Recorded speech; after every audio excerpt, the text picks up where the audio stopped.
Come on, let's go to St. Louis. Oh, you don't ever change, do you? Not St. Louis? How about Sioux Falls? Or any place. What's the matter? You afraid someone's gonna see you with me? I'll even marry you. Marry me? Well, that's what I said. If that's what I gotta do to save you, why, I'll do it. Of all the self-centered, egotistical things I ever heard, why do men always think that marriage is the only thing women have on their minds? Why don't you go fight or wash your socks? I've been studying her, and now I'm beginning to see. She loves you, not me. Doc, come on now, Steel Eyes. And you all the time laughing at me. Silly old man looking after that young thing. Well, Bud, I'm gonna see that you do the right thing. Right thing? Yeah.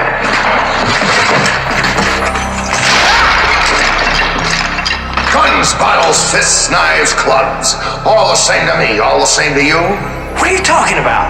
Marry her. I'll marry her, but she said she don't want me. Don't listen to her. Marry her. Kid, I'm trying to tell you, she won't marry me. First, you don't think you can stand to get hit. Then you realize you can take it, because the blood don't matter and you know you're gonna live. It's a great gift I'm gonna give you to know it don't hurt. Fight!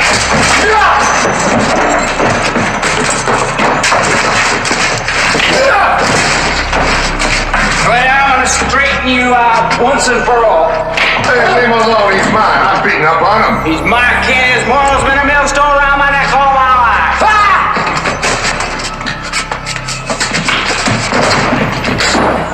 What was that for? Well, everybody else was doing it. I got a right to share in the fun without regard to race, creed, or color, according to the 14th Amendment. A modern-day remake of Matthew Vaughn's Lay a Kick, a Coen Brothers end up with Timothy Chalamet. A Citizen Kane prequel, a Midnight Cowboy sequel, Alvin and the Chipmunks deserving of the squeakquel. So many new ways to revisit sideways, but a graphic novel is how we choose to update. But we still hold fast, you can't change the past on the Ruined Childhoods podcast. Greetings, Starfighters, Grand Tetons, and Jackson Holes. This is Ruined Childhoods, and on this episode, we are in the Cowboy State, rounding out our cinematic exploration of the United States of America and our second season. If you're in this U.S. state, you may be visiting Yellowstone National Park, Devil's Tower, or its many hot springs. Though if you're Santa, you may be collecting stocking stuffers for badly behaved children at one of its many large coal mines. But he better make sure that his nog is virgin before entering, for it is against the law to be drunk while in a mine. And even though this is the first state to permit women to vote, it's still not legal for them to stand within 5 feet of a bar while drinking. That's right, we are in Wyoming, the final state alphabetically. Dan, the first J.C. Penney was in Wyoming, and I remember they once had a slogan, "Doing it right." And as this is the last episode in our United States series, I truly feel that we've done it right. Is there anything that you want to add about any of our 51 other episodes from this series before we start talking about Cat Ballou? Oh, man. Yeah, we have been doing it right. First of all, I want to give a shout out to pretty much anybody who has helped give us some context as to people who have not been to all of the states that we talked about. Yeah. So, I mean, ranging from like my friends and colleagues and people I reached out to and just said, hey, you grew up in this state. I've never been here. What's it like? Let me sound somewhat educated. And all the way to people who helped us out and came out on the show. Scotty Landis joining us for Banana Maryland. Boy number 2. Yep, absolutely. number one in our hearts. Yes, number 1 in our hearts, but he even acknowledges he's Banana Boy number 2. Yes, we know that is what he goes by, but yes. Okay. To our brother, Scott Wiener, who joined us to talk a little bit about Mystic Pizza. Yeah. And the Hector Frechette, the food critic scene in Mystic Pizza. And also I want to give a shout out to Bayman Zachary, the owner of the Goonies house in Astoria, Oregon, who participated in our one bonus episode of this series. So shout out Bayman. Bayman's been very active on TikTok and other social media over at the Goonies house in Astoria. I am I'm so obsessed with this amazing roster of 52 movies that we have chosen to represent the United States, plus Puerto Rico and DC.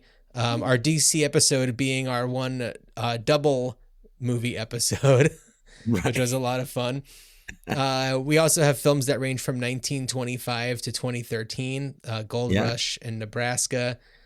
Black and white films, both ends of the spectrum there. Absolutely. And we even had one movie that famously is black and white and color, Wizard of Oz, for our Kansas episode. We covered the crossover. The crossover, that's right. And Dan, actually, I realized that we're not going to know the answer for our Wyoming episode, and certainly more recent episodes might have different types of statistics. But do you want to know what our most listened to and or viewed episode is from the series? And I say and reviewed because our YouTube numbers really goosed this number big time. Oh, okay. I was trying to remember when we started doing the YouTube, because I would have just assumed that Pecker because of Scotty Landis would have been, but no. I also think about some of the like really cultural touchstone movies that we've covered, like Dirty Dancing, An Officer and a Gentleman. I'm going to tell you this, Dan. What is it? I picked the top two, and they're ones that will surprise you. Baby Boom is the most listened to / watched episode, and the number 2 spot goes to The Big Easy. Wow. Very unlikely candidates. Very unlikely candidates. But in 1987, that magical movie year. So, I'm looking to see, did we have any other? Well, Dirty Dancing was 87. Yes. Near Dark was 87.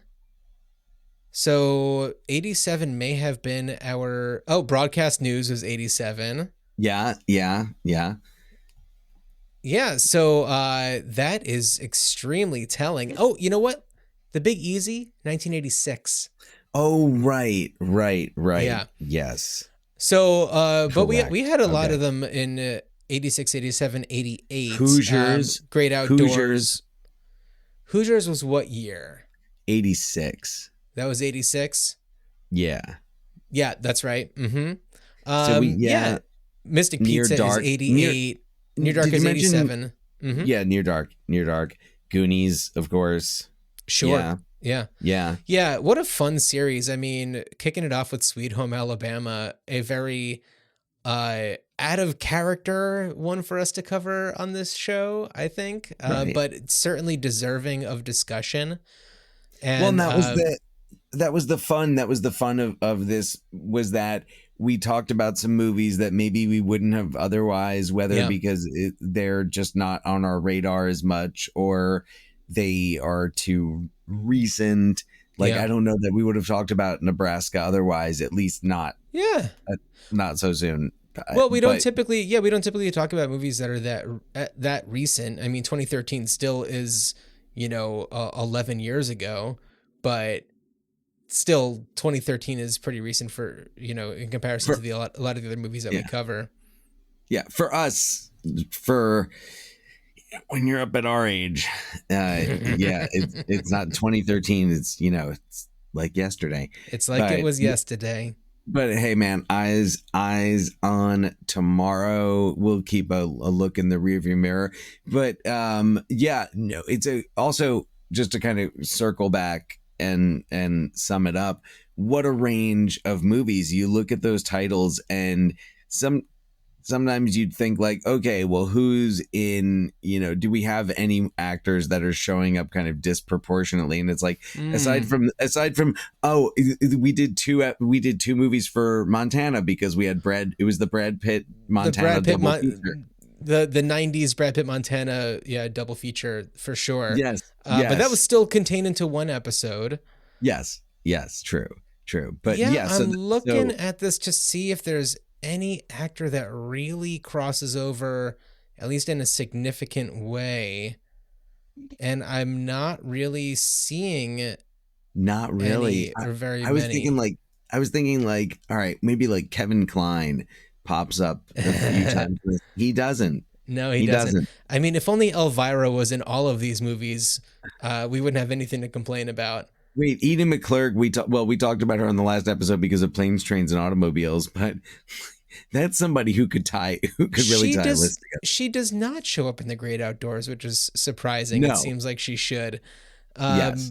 Yeah. Oh, you know what? Sissy Spacek in The Bedroom and Badlands. Oh, yes. Yeah, that's one. Let's see. Nashville seems like it would have some crossover just because the cast is so enormous. Well, I mean, Goldblum. How many movies did we do that Goldblum? The Big Chill. We did The Big Chill, Nashville, and that may be it for this series. I think so. Like, that guy's in so much. Well, if you want to consider the fact that he is playing the wizard in Wicked, then he is he's still not in the Wizard of Oz. I mean, he wasn't alive then. Look, I'm trying to. I know it's a reach. No, it's a reach. I'm trying to remember. And I guess the other interesting thing to look at. Well, no, actually, that was really just the one. Well, there were a couple of movies where we have two with Sam Shepard. We have Baby Boom and Mud. Oh, that's right. Yeah. Yes. We definitely had a couple of movies where like one of the actors in the movie passed away around the time that we did, or the creator. So like Norman Lear passing away when we did Cold Turkey, or Shelley Duvall passing away when we did Nashville. So in memoriam. Right.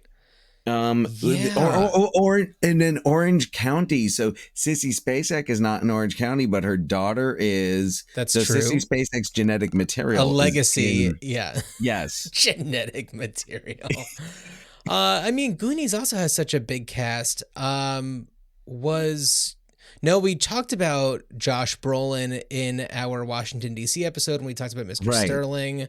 Yeah. But he wasn't in any of the other movies. I mean, we had talked about maybe doing No Country for Old Men for Texas, but I'm glad that we chose Lone Wolf McQuaid instead. And I think we were like, briefly discussing doing like Rudy for. Do we even talk about doing Rudy for Indiana? Or no? I don't think that it was very seriously considered. No. Yeah. So in terms of Goonies, I mean, with Joe Pantoliano. What? Surprisingly, no, I don't think that he's in any of the other ones. Not I'm blanking on her name. She's the mother in Anne Goonies. Ramsey? No, not that mother. The other Mikey's mother. Mary Ellen Trainor. Mary Ellen Trainor. Nope. Not in this series, no. And what about like we don't have, because I'm looking at the Birdcage and it's like, all right, what? Hackman, Weast, Lane. Well, Hackman, we have Hoosiers. Right. Yeah. Right. Okay. But that's. But 2 is kind of where we cap things off, and I think that's. Wait, John, Jimmy Stewart. Anatomy of a Murder. Yeah. Mr. Smith Goes to Washington. We didn't hit 3 with Jimmy, did we? I don't think so. I mean, we've done other Jimmy Stewart movies in the past. We did Rear Window. Because we also had. No, we had I'm like, what else? In the Heat of the Night. No, he wasn't anywhere near that movie. I'm like, who else was in? I mean, look at Wayne's World. All the people who were in Wayne's World. I like that we have no more than 2 movies per actor. It's fascinating. It's fascinating to see who they are, and that like we really don't have. And I'm surprised that there aren't any other movies in this series that feature Jane Fonda. Right. Unless I'm completely how unusual, but we've got this one. We've got Cat Ballou. This one. We got Cat Ballou. Yeah, and that's all we need. Do we want to dive into Cat Ballou? It's time. Okay, so why don't I give a synopsis, and then we'll get more into it, because this is my first time seeing it. Dan, I think that you had mentioned to me that it was your first time seeing it, and so I think that it's going to be a lot of people's first times really being too familiar with it, even though this was it's generally regarded as the movie that made Jane Fonda like a star, you know, turning her from like, you know, a working actor to like a movie star. Nepo baby. A true Nepo baby. All right, here we go. Yeah. After getting her degree to become a teacher, Catherine Ballou hops on a train back to the sleepy Wyoming town where her father still resides. But a chance encounter with a runaway convict and his young accomplice uncle, I'm going to put that in quotes because who knows, maybe fate's way of gifting Ms. Ballou with a potential crew to help protect her father from the corrupt developers who are trying to run him out of town and take his land. In addition to her dad's ranch hand Jackson, Kat offers her new outlaw friends asylum in exchange for their help protecting her father. Kat also hires famous gunslinger Kid Shalene to increase their protective efforts. But what nobody realizes is that Kid Shalene is an old washed-out drunk. And before the gang realizes it, Mr. Ballou gets shot dead by hired gun Tim Strawn, who dons a menacing false metal nose. Finding themselves suddenly homeless and out of options, this unlikely gang decides to rob a train containing the town's payroll and coerce the head of the development corporation to admit they killed her dad and bring his murderer to justice. It's a tough one to synopsize because so much happens. Yeah, there's a lot that happens, but in terms of the major plot points, I think that pretty much covers it. Yeah.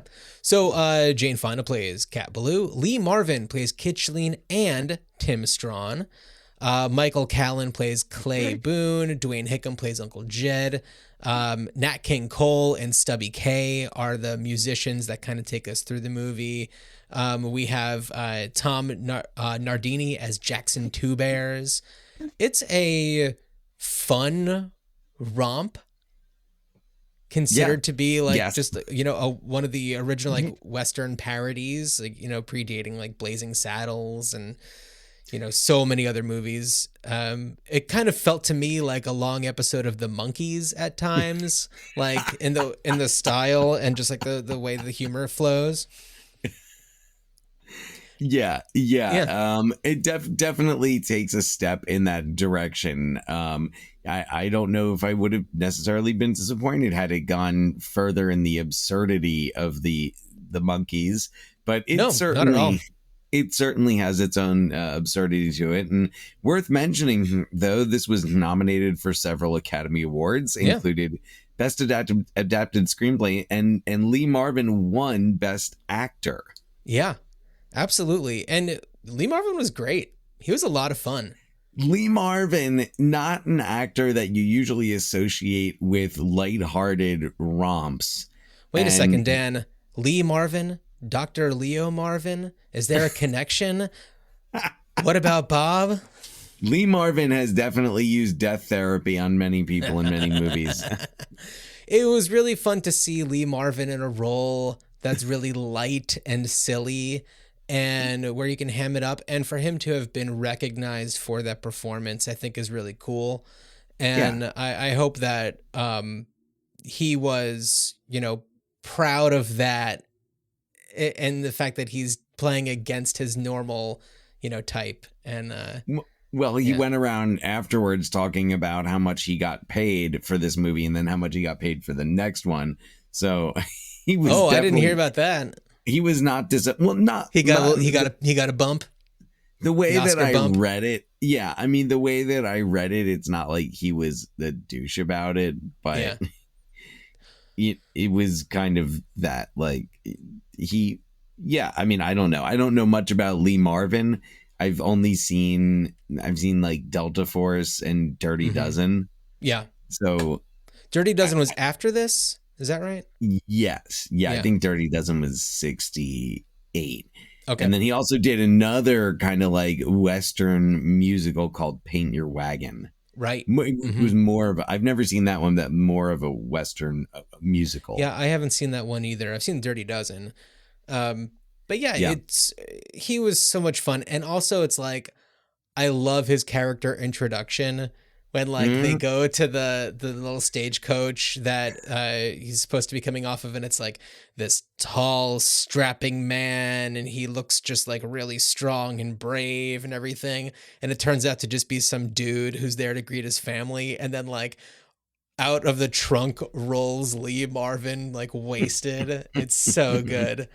Yeah. I really appreciated that moment. It was a perfect way to bring his character in. Great character introduction. It's I mean, it's a fun movie. It's definitely more fun when he is in it, particularly as Kid Shalene. Right. Yeah. When he's playing Tim Strawn, it's, he's great because it's very menacing. And yeah, you almost have to remind yourself that it's the same guy. Right. It's not kind of gimmicky. It's not like a Mike Myers, Eddie Murphy thing where, right. And it's a lot of fun. There are some scenes that are so cringy. There's that one scene because he's basically passed out, like hungover when Mr. Ballou is shot. Right. And as they're like mourning him and they have the candles and he stumbles in and doesn't know what's going on. He's like, oh, Frank, like, Frank, and I'm here to help Frank. And like, and they're like, don't you see what's happening? And he starts singing Happy Birthday to Frank. Yeah.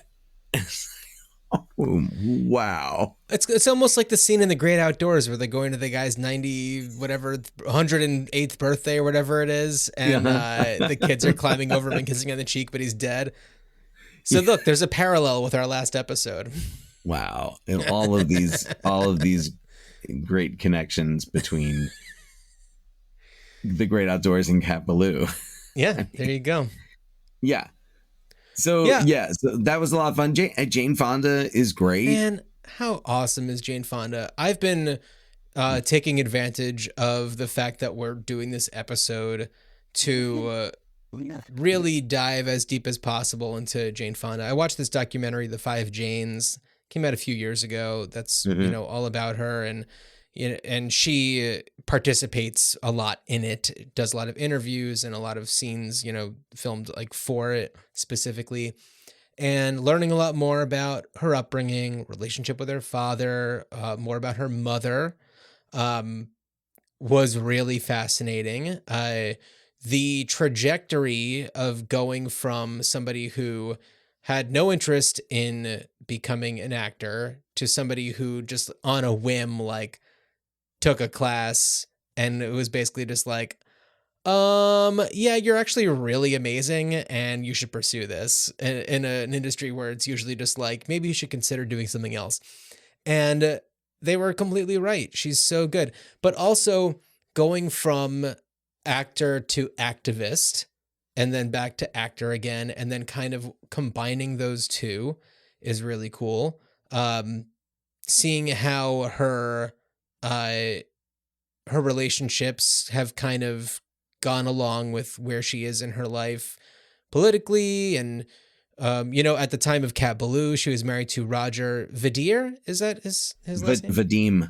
Vadim. And, who directed Barbarella. And then kind of how she left that relationship because her passions were taking her elsewhere and more into activism, especially at the time of the Vietnam War and all of the controversy that surrounds her at that time.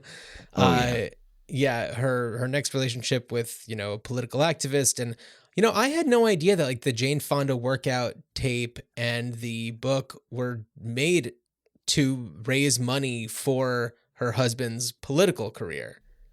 Oh, no, I didn't know that either. Yeah. So all those people who are doing the Jane Fonda workout are funding this, very lefty politician. This was her second husband, not right, not Ted Turner. No. This is the guy in between. The Clute era, kind of moving forward for a little while. She was with him for quite a while, and they had a daughter together. She had a son with Roger Nadim, and I think a daughter with the next guy. No. A son with the next guy, daughter with Nadim.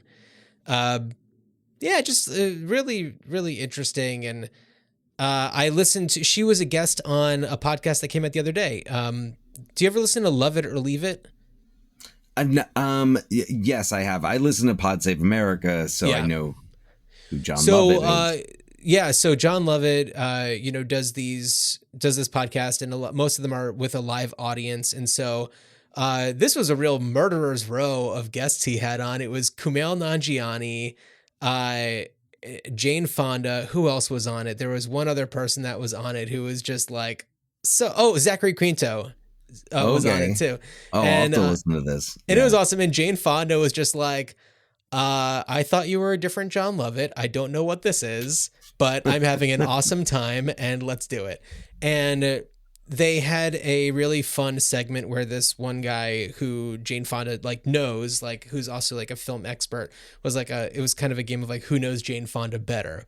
And one of the questions was about Cat Ballou. And the question was, which actress turned down the role, even knowing that they were up for it, but their agent turned it down on their behalf and they were upset about it.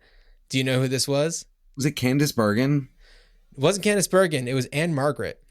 Oh, and, yes. It was Anne Margaret. Yes, I did read that. Yeah. And Jane Fonda was like, and I'm glad that she did turn it down. I'm glad that her agent did turn it down. And it was really nice to hear her speak fondly of this movie. Fondly. Jane Fonda. She spoke fondly of this movie, and it's really funny because it's this is during a time when she's also doing all of these French New Wave movies with her husband, and then she's also doing this slapsticky Western spoof, and to hear her speak of it with just high regard, I thought was really powerful because you read a lot of things that say oh, she had such a miserable time making this movie and da-da-da-da-da. But it's let's listen to the woman herself and hear what she has to say about it. Right. Yeah. I mean, yeah, from what I read, it was kind of there was a little personality clash between her and Lee Marvin, because Lee Marvin thought she was uptight and Lee Marvin was also always drunk. But it from anything that I read about it, it didn't sound like anything major. And it seems like in a lot of ways he taught her a lot about how to be a star and how to leverage your star power in a good way, because I read a story. It was about getting things done in, not wasting time and being efficient and making sure, and also just considering what everyone in the crew has to do. Yeah. So totally. It was, so just learning it from him, just the fact that she did take some of those lessons, and in her life as a producer, I'm sure she seems to be someone who is well liked by the people she works with. Yeah, big time. And she also seems to be somebody who isn't going to let anybody else dictate her worth. And this is going back. And we've talked about, and I was about to say we've talked about her before with the First Wives Club, but she was not in the First Wives Club. Barefoot in the Park. But Barefoot in the Park, yeah. But she's somebody who is known for voicing her opinion, thinking about others, and using her privilege and her status. Yeah. To look, I mean, just being the number of times she's been arrested. Yeah. Protesting something. Well, also making movies about things that she finds are important to make movies about. Have you seen The China Syndrome? I have never seen The China Syndrome. I really want to. Dan, we're going to put a button in that. It's so good. It's so good. And it's all about cover-ups at a nuclear power plant, and prophetic, seeing as how it was released just before the incident at 3 Mile Island. 3 Mile Island, yeah. Yeah. Yeah. And I they really had no wanna idea it was going to happen. So Yeah. It is like never streaming on any of my services, and that's not like an excuse. I got it from the library because I just really wanted to see it, and so I checked it out from the library. Oh, hey, we should definitely shout out the library in terms of, you know, getting our hands on some of these movies. At least for you. I mean, I live in Seattle. I gotta shout out the Portland Library and Multnomah County Library, Clackamas County Library system. Yeah, both of them are really great. Yeah, like they have been working wonders for John. Seattle Public Library. Do better. Do better. Maybe you know who to contact. Ask them for help. Say, what are you doing right so that we can do it right as well. Yeah, also a big shout out to Movie Madness, the video rental store here in Portland.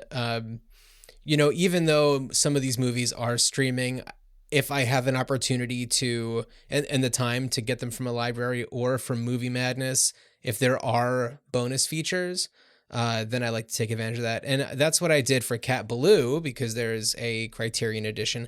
And I listened to a commentary track, and it's with some, you know, film historians. And I didn't love what they had to say. A lot of what they were saying was kind of just like how this movie fits in with other movies of other, you know, Westerns of its time, and a lot about the, you know, the actors, you know, and classic film stuff. And it was less about, you know, historical significance of one thing or another. But what they did is one of the things they were kind of harping on was how, you know, in a lot of Westerns, you'd have these like American hero types like John Wayne and stuff like that. And then for Jane Fonda, who has very different political leanings, it kind of lends a different perspective. And it seemed like they were a little dismissive of Jane Fonda's contributions to the genre. So I wasn't really fully on board with what they were going for. I mean, I respect them as film historians, and I'm sure they're very smart people who know a lot of stuff about, you know, a very specific thing, but I just didn't really do it for me too much. But there were a lot of other bonus features that I just didn't get around to checking out. But, you know, shout out to Physical Media offering up all those amazing bonus features. Yes, absolutely. I'm trying to think. There were definitely a couple of things that I just ended up buying because like we were covering them, and I like Badlands. It was like I need to own a physical copy of Badlands. That is a wonderful movie, and being able to rewatch it and have that copy and see it in such a you know, kind of a clean but still having that beautiful look. Yeah, when it's compressed with a streaming service, it's just never going to be as good as on physical media. No, and it's a Blu-ray specifically. Right. It's fine, but like it's like Badlands is one of those movies where it's like, you know, if you want to own that movie, you know, you don't just pay $5 and buy a streaming copy that like you can access now. Yeah. But just having it, and I think there was the other one that I picked up was Rum Diary, but it wasn't. I think I've since given it away. You found somebody to give it away to? Well, I think there was, you know, the neighbor who had the box of all the DVDs and Blu-rays out. So I just kind of brought it and put it in there. As I was random walking, box on the side of the road. As I saw the box, and I was thinking, I was like, oh man, am I going to have to like rent The Great Outdoors to watch it? And oh my goodness, here's a box of old like movies that like DVDs that this person is giving away. And as I'm looking at the titles, like Great Outdoors could definitely be in here. It wasn't, but the person who put it out goes and checks it out, and there's like, somehow there are more movies in it than there were before. This is a generative box of crappy movies that I don't want. I thought it was the little free library. Yeah, right. No, I mean, Rum Diary, I mean, we didn't have very many options for Puerto Rico, and so no, and I guess go. that's another thing to say in reflection here is let's shoot some more movies. I know we said it on that episode, but like let's shoot some more movies in Puerto Rico about Puerto Rico and Puerto Ricans. Well, it's not like that really applies to this episode since this wasn't filmed in Wyoming, but Cat Ballou, I think that it was like the downtown is the same set from High Noon. That's something that I learned on that commentary track, which was interesting. Another movie that we covered on this pod. Was that in this series or was that before this series? No, it was in this. It was in our New Mexico. Oh, that makes sense. And then it's the same one that I think that's the Western town that like Warner Brothers had on their lot that I had pictures from. Right, that's true. That would make sense. Yeah, so that was the same one that they filmed Cat Ballou at, and a lot of the stuff that they filmed where it's like out on her dad's ranch. It's really beautiful, and there's a lot of really fun other like set pieces they have. I love that barn where there's like the dance, like the square dance that's going on. That's a lot of fun.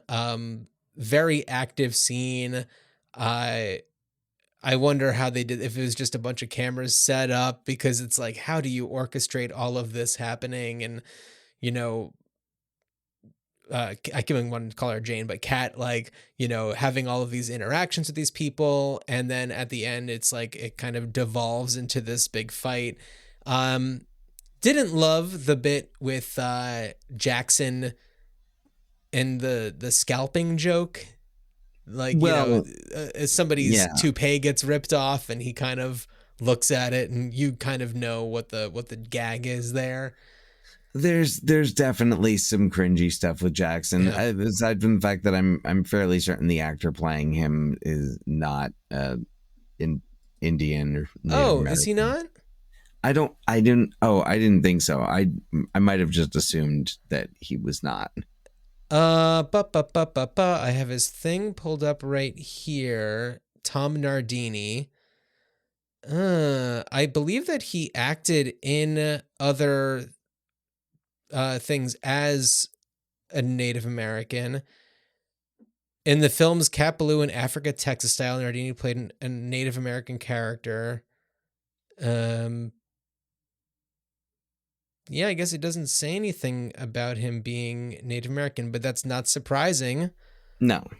Of the time especially, and unfortunately most times. Yeah, his Wikipedia doesn't say anything about him being indigenous. I mean, let's see. Yeah, his parents' names are Audrey Nardino and Bill Nardino, and I mean, he's. I mean you can't really tell too much from that. No. But yeah, he definitely looks like they kind of made him up. I don't know what face that I don't want to go put the name on it, but right. Yeah. I mean, our Idaho episode, Smoke Signals, that's where you'll find some authentic indigenous actors.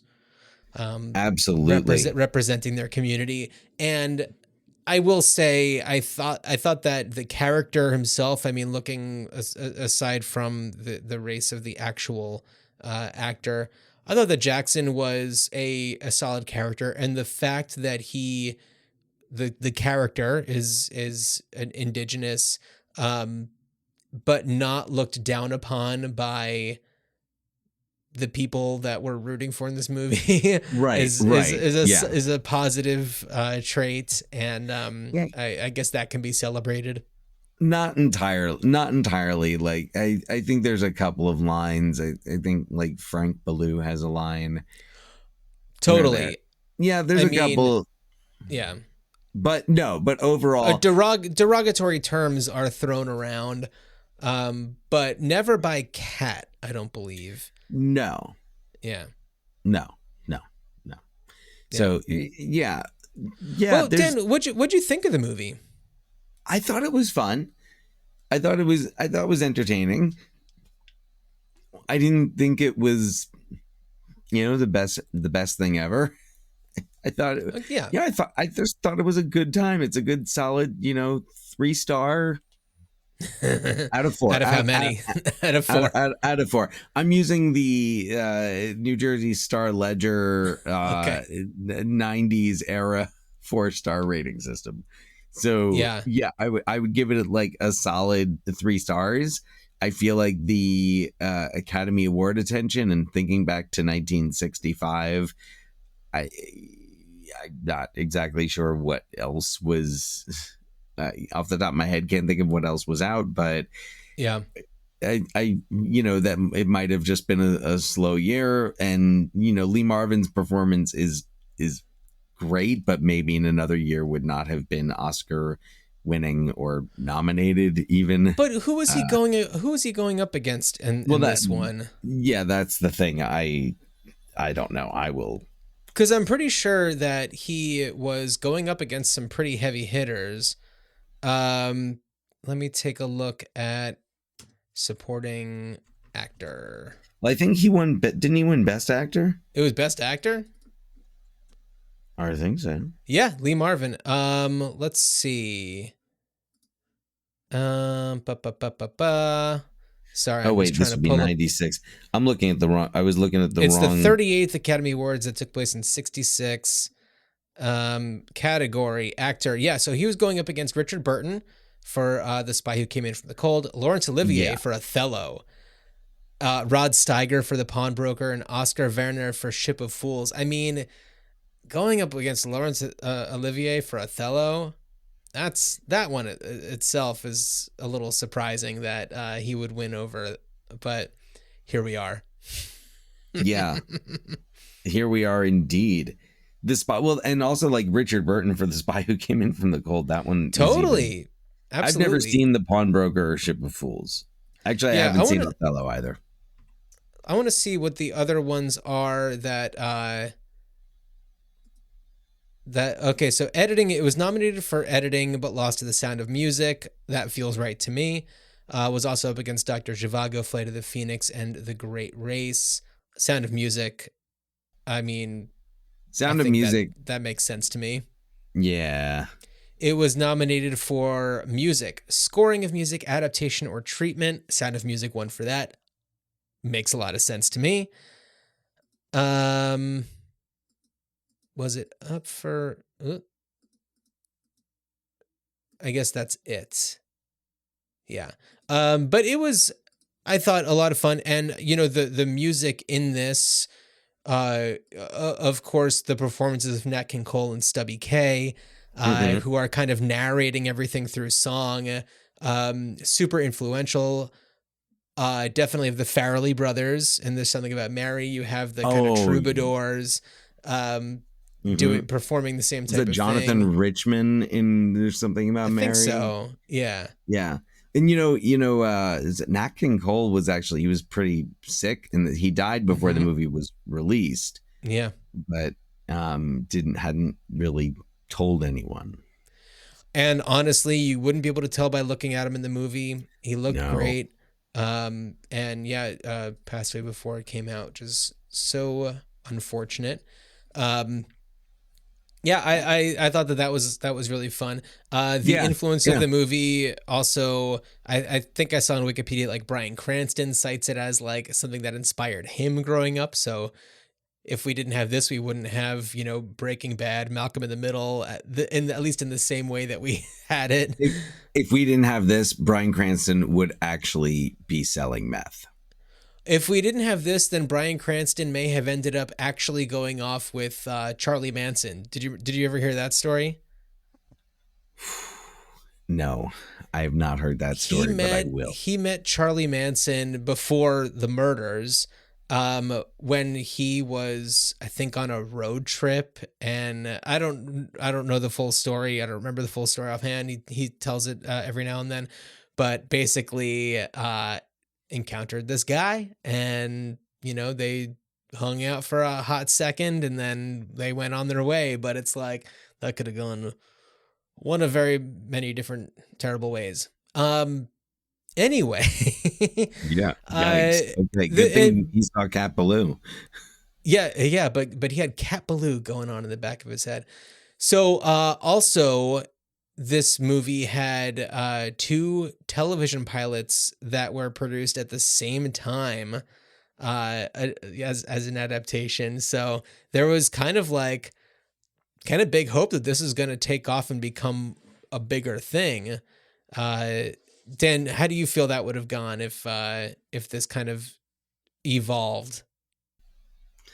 It seems like one of those just little like gems that's made to just kind of exist on its own, and that you go back and discover it, because I feel like there's a lot of people who watched this movie on VHS growing up because it was a parent or a grandparent's or someone's favorite movie, or a movie that they just really enjoyed growing up, and that like it seems like a fun type of movie that you would watch with a grandparent or a parent who also grew up with it. It doesn't feel like it, and it also isn't the type of thing that you can really stretch out. Yeah. And right, it just kind of works as its own thing. And it's like, it's not that there isn't crossover. Like there's and because you have a little appearance by Butch Cassidy in the bar. Are they at Hole in the Wall? Is that where they are? I think so. Right. So you have Butch Cassidy in this version. I guess he survives the standoff. Right. So like there's definitely some of that, but like how would I feel about it at the time? Or well, I don't know, like had there gone on to be, like a Cat Ballou series and Cat Ballou sequels, like how does that resonate for you? Not really. Like what would it have been? More. Well, you tell me. No, I don't know. So are we segueing? Sure, let's segue. Okay. All right. So yeah, I don't think that a series would have been the right way to go. I don't necessarily think that a sequel would have been the right way to go. Mm-hmm.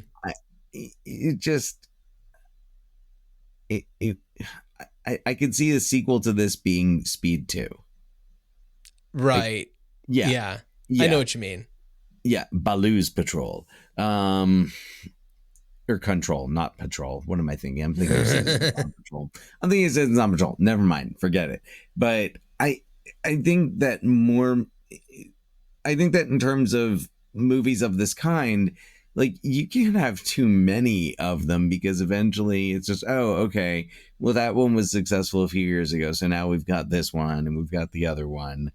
Yeah. But it's a type of movie that's fun to have every now and again. And I don't know if Cat Ballou has really a place as like a reboot per se.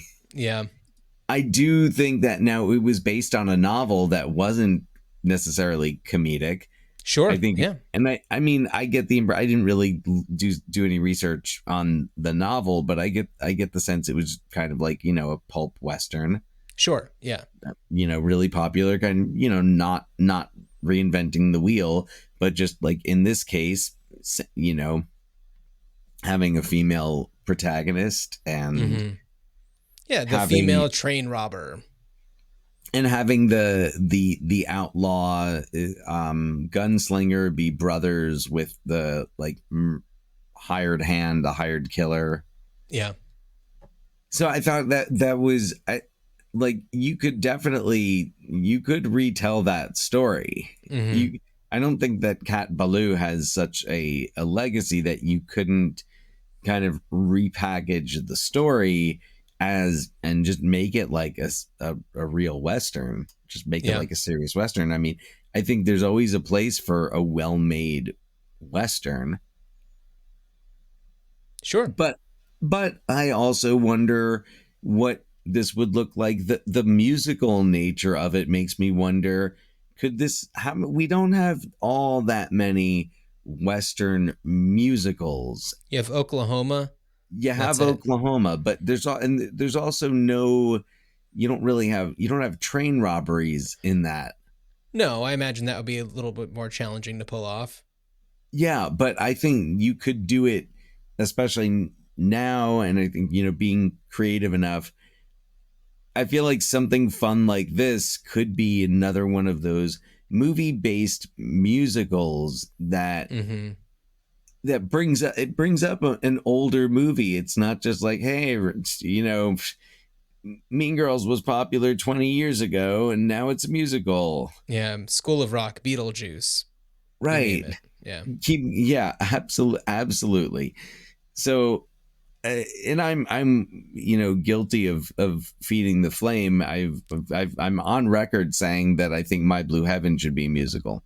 Right. No, and you've also pitched the Major Pain musical. So, but these are just pitches. These aren't like you're actually putting them into action. Yeah, so I think that a Cat Ballou musical could be Annie, Get Your Gun. That's another Western musical. But I could really see that. I could see something like that being fun and different. You don't have that many of them. Yeah. And there's other opportunities for songs in this. I didn't write up a whole list of song titles this time around, but yeah, I think it could be pretty easily if you have people who really know and enjoy the source material. Because I mean, yeah, you could readapt the novel and make a serious Western, but that kind of takes away what makes it special. And it feels like if you're gonna do something with Cat Ballou, it has to have that fun, like not too realistic, some seriousness, but not too serious stuff. Yeah, that's where that goes for me is a musical. I also think it would be fun, some type of video game where you have, I think here would be an interesting video game, especially for VR. And it would not be a video game based on Cat Ballou, but Cat Ballou would be a playable character in it, would be The Quick and the Dead. So just a shootout, just like shootouts, but let's say you get to shoot out. I would love a Quick and the Dead VR game where you could just like rotate all the different people. Like you could go up against William H. Bonney and it's like Emilio Estevez. Right. Yeah, so like Sharon Stone, is Gene Hackman in that one too? Yeah, yes, Hackman. Yeah, Hackman's in Quick and the Dead. You get Gene Hackman and Jane Fonda going against each other. Oh, yeah, absolutely. You bring in, and you could just have Clint Eastwood against Clint Eastwood against Clint Eastwood against Clint Eastwood. True. Characters. Yeah, it could be like that Spider-Man meme.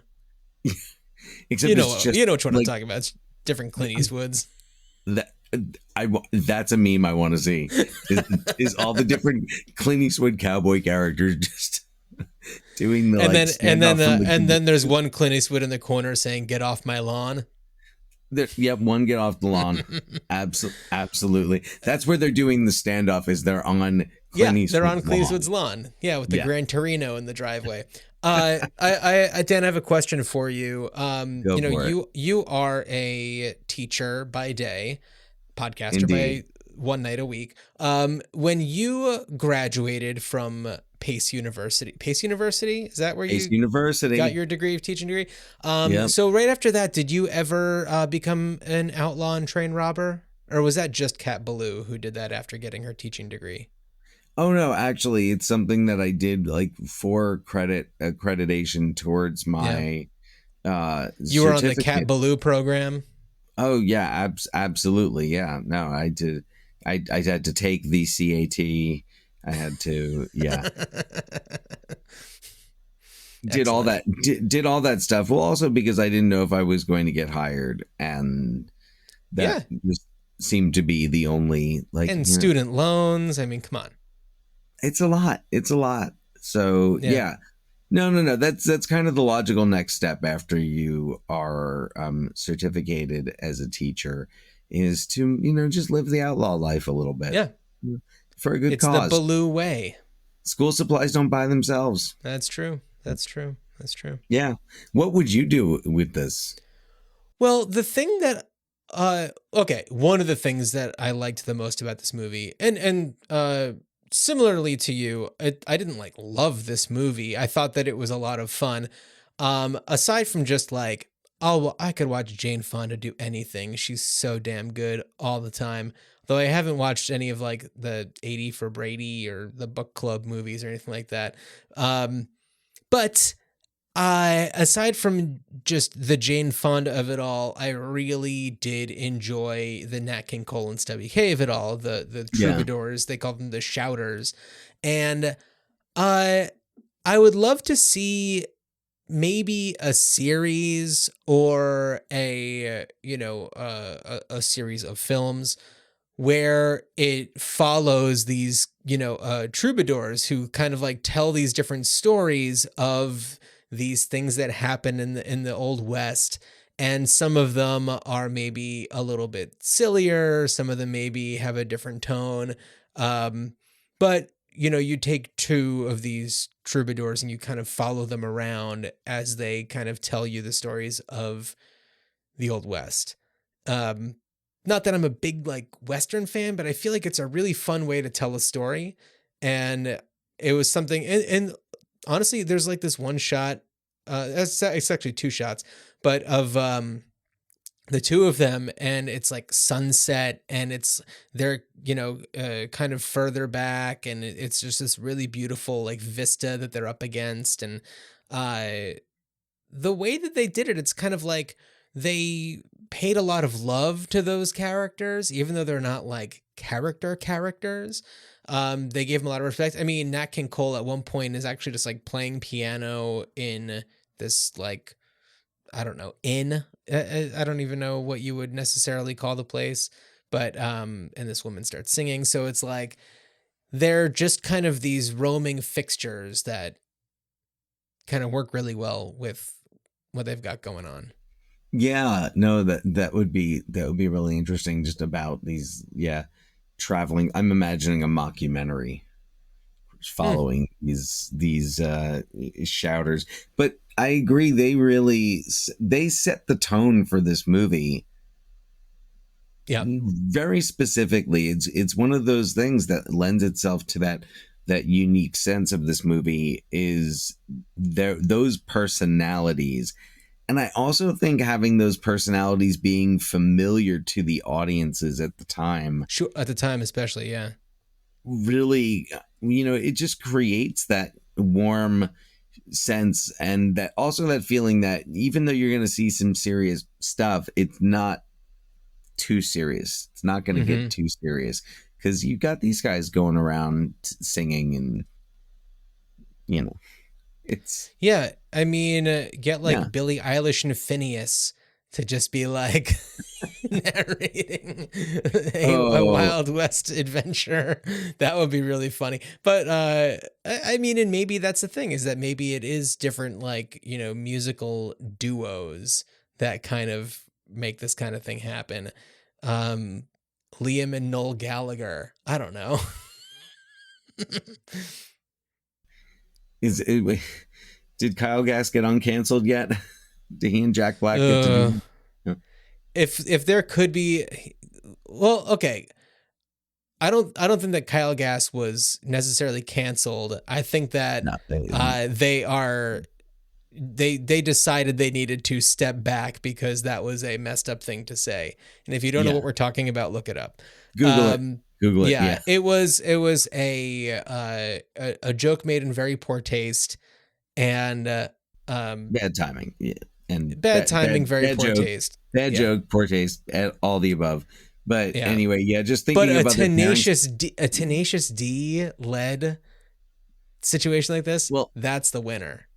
Hey, Jack and Meg White, could they, agree to get together and do a project? I can see Jack White being into doing something like this. Yeah, well, Jack White and Brendan Benson, the Raconteurs. Oh, yeah. Yes. Of There you course. go. That's the real duo. There we go. Yeah. Nice. But yeah, that's kind of what I was thinking for that. So before we wrap up this season and talk about what we're gonna do, we're saying season, but we're gonna just kind of pick right up and really soon. So just wanted to let everybody know. First of all, thank you for listening. Email us ruinchildhoodspod@gmail.com. Let us know what you think. Rate and review us on Apple Podcasts and Spotify. Watch us on Spotify and on YouTube.